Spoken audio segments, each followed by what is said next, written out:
Today's morning coffee vinyl side. The Clancy brothers and Tommy Makem. Hearty and Hellish, 1962.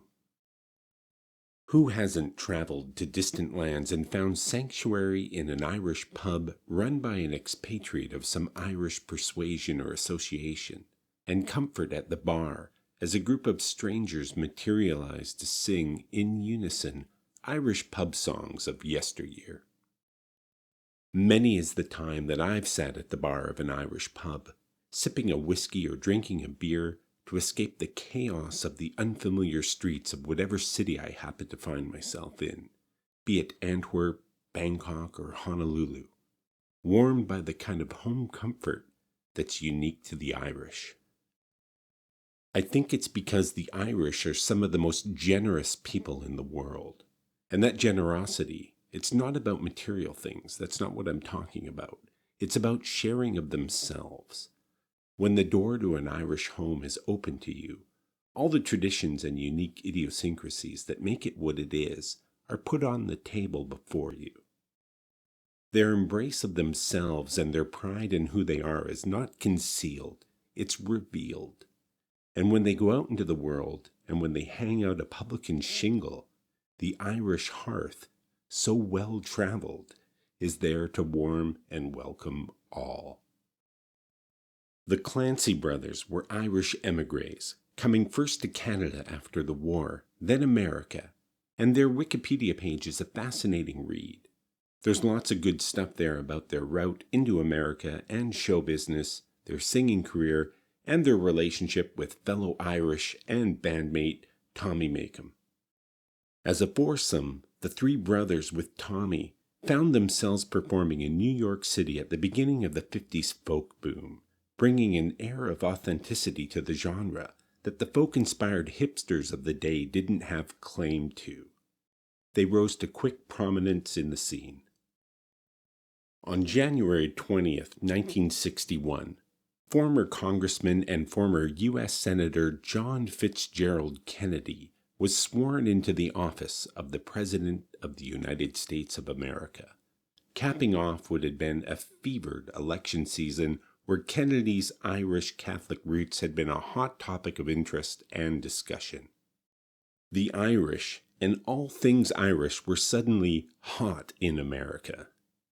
In March of that same year, the brothers would find themselves performing live on The Ed Sullivan Show before an audience of 45 million people, the consequence of which was an explosion of popularity, propelling their career forward at great momentum and securing a big label record deal. It also caused a massive bump in sales for the brothers' trademark Aran jumpers, seen on this album's cover photo.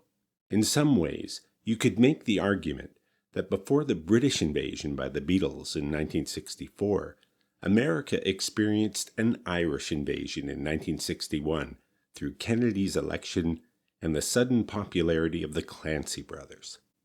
Initially unknown in their native Ireland, the home country would learn of their success when their albums, being released at the rate of 2 a year, started to propagate round the world.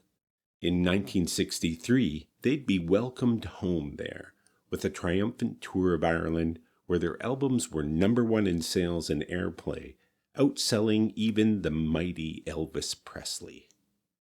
They'd have similar successes in Canada, England, and Australia, and later, that same year, perform before JFK himself at a nationally televised broadcast event. They were arguably the most famous Irishmen in the world at that point in time.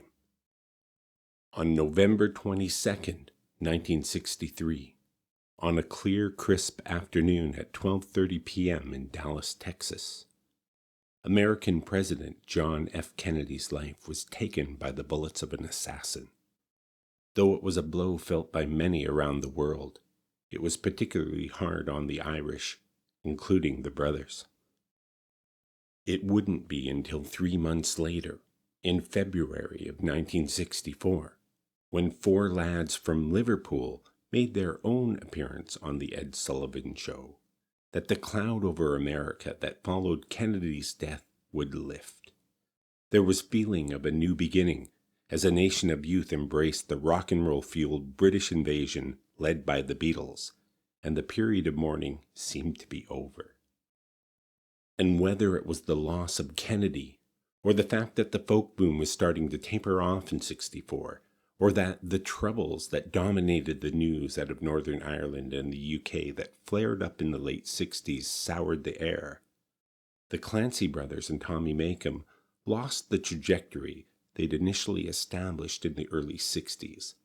Although they remained popular, they never quite recovered and were soon relegated to the niche and nostalgia circuit, losing their audience slowly over time to the rock and rollers of the day. Yet on listening to this album, recorded at an Irish pub in Chicago in 1961, all I could think about was how welcoming and familiar it sounded, how I felt a part of it as I listened, as if those Irish pub songs and that audience of Irish expatriates that filled it to capacity for the week-long run of recording that it took to capture these tracks had embraced me and brought me into the pub with them to sing, dance, and drink in celebration of being Irish. The Irish pub is both a unique and special place, an institution that welcomes all weary travelers. And under the banner of the Irish, its beers and cultural artifacts, it feels like home no matter who you are or where you come from. And that's the appeal of this album. I feel at home, and that the Clancy brothers and Tommy Makem are my brothers too.